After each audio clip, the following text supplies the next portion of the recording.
आपल्यासमोर येताना मी प्रिंट मीडियासमोर माझी प्रतिक्रिया दिलेली आहे। एकूणच हा अर्थसंकल्प म्हणजे अर्थ नसलेला संकल्प आहे। अर्थ दोन्ही अर्थाने, एक तर तिजोरीमध्ये पैसा नाहीये आणि यांच्या संकल्पाला पण काही अर्थ नाहीये। आचार्य अत्रे असते तर त्यांनी असं म्हटलं असतं की गेल्या 10,000 वर्षात एवढा बोगस अर्थसंकल्प मी पाहिला नाही। या सरकारने निवडणूक लढवताना ज्या काही घोषणा केल्या होत्या त्या घोषणा त्याची जाहिरात मी घेऊन आलेलो आहे आणि ही जाहिरात, या जाहिरातींपायी त्यावेळेला हजारो कोटी किंवा हजारो काय लाखो रुपयांची उधळण केली गेली आणि खाली एक वाक्य आहे, हे वाक्य आता बदलायला पाहिजे। त्याच्यात त्यांनी म्हटलं होतं केलंय काम भारी। आता या जर का जाहिरातीकडे आपण बघितलं तर आता ते वाक्य म्हणजे मारल्या थापा भारी आणि महाराष्ट्र केला कर्जबाजारी, अशी आत्ताची महाराष्ट्राची परिस्थिती आहे। एकूणच ज्या अपेक्षेने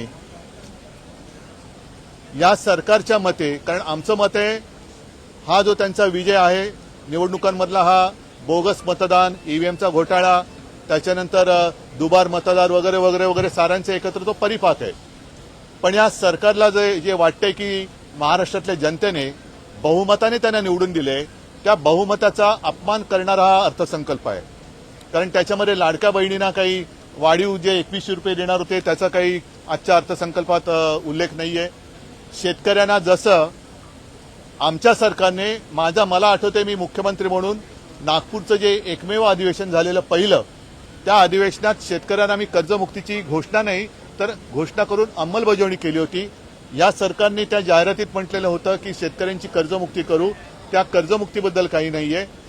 हजारो कोटी रुपये नुसते कॉन्ट्रॅक्टर म्हणजे लाडक्या बहिणीबद्दल यांना काही प्रेम दिसलेलं नाहीये या अर्थसंकल्पात, मात्र कॉन्ट्रॅक्टरचं प्रेम यांचं तसंच कायम आहे किंवा ते वाढलेलं आहे। एकूणच हा अर्थसंकल्प हा लाडक्या कॉन्ट्रॅक्टरसाठी आहे आणि महाराष्ट्राला कर्जबाजारी करणारा पोकळ असा हा अर्थसंकल्प आहे। आम्ही आता असं ठरवतोय की या अर्थसंकल्पावरती तसं बोलण्यासारखं काहीच नाहीये, तर यावेळेला जरा भास्करराव आंबारस आपण वेगळी काहीतरी काय आपण पद्धत किंवा वेगळी प्रतिक्रिया नोंदवू।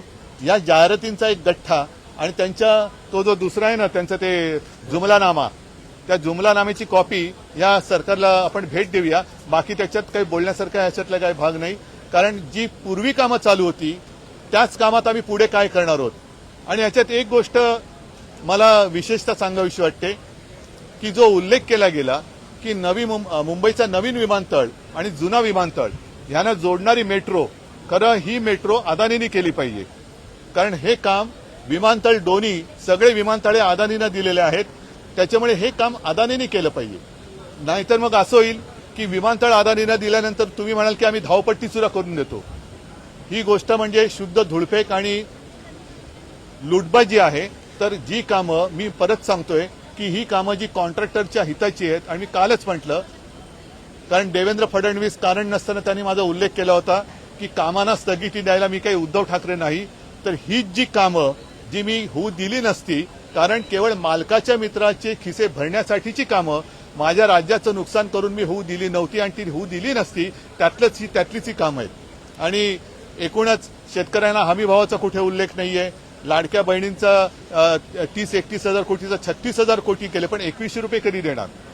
म्हणजेच काय की उद्या सूर्य उगवणार आहे आणि मग सर्वांना प्रकाश मिळणार आहे। ह्याच्यात तुमचं कर्तृत्व काय? बरीच कामं ही सांगितली गेली, पण शिवभोजनबद्दल काय हे सांगितलं गेलेलं नाहीये।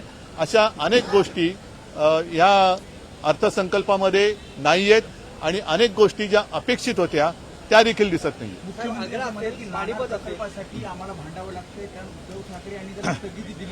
स्थगिती नाही, मी रद्द केला असता तो प्रकल्प, हे ठामपणाने सांगतो, कारण नेमकं हेच आहे की नाणार प्रकल्प काय, वाढवण प्रकल्प काय, शक्तीपीठ, त्या शक्तीपीठ महामार्गाला विरोध होतोय, तो विरोध डावलून तुम्ही वरवंटा फिरवण्यासारखा विकास हा करू शकत नाही।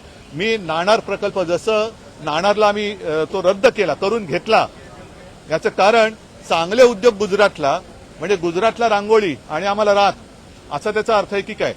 राख रांगोळी याचा अर्थ म्हणजे रांगोळी तुम्हाला आणि राख आम्हाला, ही आम्ही राख पण तुम्ही घेऊन जा. त्याच्यामुळे नाणार तर आम्ही होऊ दिला नाहीच. असे कोणतेही राज्याच्या विकासाच्याच नव्हे तर पर्यावरणाचा नाश करणारे प्रकल्प, जसं आरेची कारशेड मी रद्दच करणार होतो आणि कांजूर मार्गाला जिथे आम्ही करणार होतो, बरोबर त्यांनी हे सरकार आल्यानंतर आरेची घाई करून कामं करून घेतली आणि ज्या कांजूर मार्गला आम्ही मेट्रोचं स्टेशन किंवा टर्मिनल आणणार होतो ती जागा अदानीच्या घशामध्ये टाकली. हेच तर मी म्हणतोय. पाणीपत असेल, आग्रा असेल, या इथं नवीन स्मारक आणि संभाजी महाराज सुरतेला खरं म्हणजे पहिलं स्मारक सुरतेला बांधायला पाहिजे, कारण जे गद्दार इकडे पहिलं त्यांचा स्टॉप तिकडे होता, तर तिकडे सुद्धा स्वराज्यासाठी छत्रपती शिवाजी महाराजांनी कशी सुरत लुटली होती हे दाखवणारं स्मारक सुरतेला पाहिजे. आणि यांनी संभाजी महाराज, छत्रपती शिवाजी महाराज यांच्या शौर्याच्या गोष्टी करू नये. त्यांनी इकडे तिकडे ते स्मारकं जरूर करावी, त्याच्याबद्दल काही मी विरोध करत नाहीये, पण अरबी समुद्रातलं छत्रपती शिवाजी महाराजांच्या स्मारकाबद्दल एक चकार शब्द यांनी काढलेला नाहीये. सर, आता तुमची मुख्यमंत्र्यांबरोबर लॉबीमध्ये भेट झाली, काही लॉबिंग झालं नाही.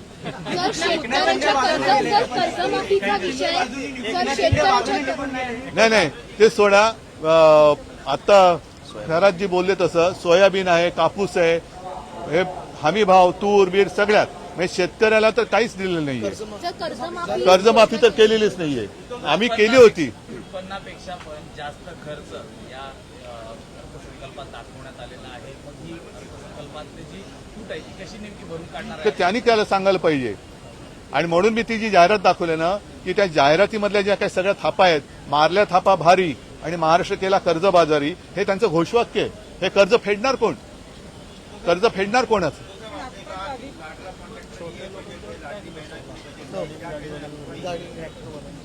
जैसे पिछले साल मैंने कहा था कि बहुत सारे जरूरत जहां हो जरूर करिए, विकास हम सबको चाहिए, लेकिन विकास भी उसका कुछ एक नियोजन होना चाहिए. आज मुंबई में किती 64,000 कोटी, क्या छोटी अमाउंट? कहाँ करेंगे? रास्ते कहाँ करेंगे? मुंबई में देखिए, पूरे मुंबई में रास्ते है या नहीं है पता नहीं चल रहा है. तो हे नवीन नाही आहे, हे सगळी जुनी कामांचं त्यांनी मोजून दाखवलं 64. हाँ, और वो भी जो पुराने कामें चल रही हैं वो भी उन्होंने गिना है उसमें. तो ये सारी जो कॉन्ट्रैक्ट है मेट्रो के काम, आज जरूरत है क्या? महाराष्ट्र के ऊपर कर्जा तो दिन ब दिन बढ़ते जा रहा है और मुंबई की स्थिति भी हालत खराब होती जा रही है. मुंबई की हालत खराब हो रही है. हर समय मेट्रो के लिए मुंबई कारपोरेशन से 3,000 करोड़ 2,000 करोड़ वो लेते जा रहे हैं, लेकिन साथ ही साथ मुंबई कारपोरेशन जो सरकार की ओर से 16,000 करोड़ रुपए आना बाकी है, उसके बारे में कुछ कहा नहीं उन्होंने. सर, लाडली बहन की 21 रुपए बढ़ाने का वादा किया गया था, कर्ज माफी का भी वादा किया गया था इलेक्शन से पहले. कुछ नहीं है. सरकार झुटे उनके वादे है, सारे वादे तो है ही नाही. जे मराठीत म्हणतो ना की यांचा तो जुमलानामा, तो आम्ही मला वाटतं उद्या पहिल्यांदा त्या जुमलानामा त्या मुख्यमंत्री महोदयांना तो भेट द्या, की तुम्ही जसा आरसा बघता तसा हा तुमचा जुमलानामा आहे, तो बघा आणि मग तुम्ही या अर्थसंकल्पाला उत्तर द्या. ठीक आहे. मुंबईत 7 ठिकाणी आंतरराष्ट्रीय दर्जाचे व्यापारी केंद्र बनवणार. व्यापारी पुन्हा तेच म्हणजे मुंबईतले महाराष्ट्रातले उद्योग गुजरातला नेले आणि हे सगळे व्यापारीकरण चाललेलं आहे. हे व्यापारीकरण जे आहे ना, व्यापारी या शब्दाचा अर्थ लक्षात घ्या. उद्योगधंदे वेगळे आणि व्यापारीकरण वेगळं. हे व्यापार करणारीच लोक आहेत आणि म्हणून यातले जे काही बारकावे आहेत ते लक्षात घेऊन कामगार कायदे बदलणार. म्हणजे व्यापाऱ्यांसाठी, कॉन्ट्रॅक्टरसाठी सगळे सरकार काम करते. गोरगरीब कामगार असतील, शेतकरी असतील, ह्याच्यासाठी काही नाहीये. ठीक आहे, बाकीच्या गोष्टी हळूहळू बोलत जाईन. आजच्या पुरतं एवढं एक नहीं बस आज के लिए इतना काफी है. कुछ बातें होगी तो कल जरूर वापस मैं आपके सामने आऊंगा. धन्यवाद सगळ्यांना. जय हिंद, जय महाराष्ट्र.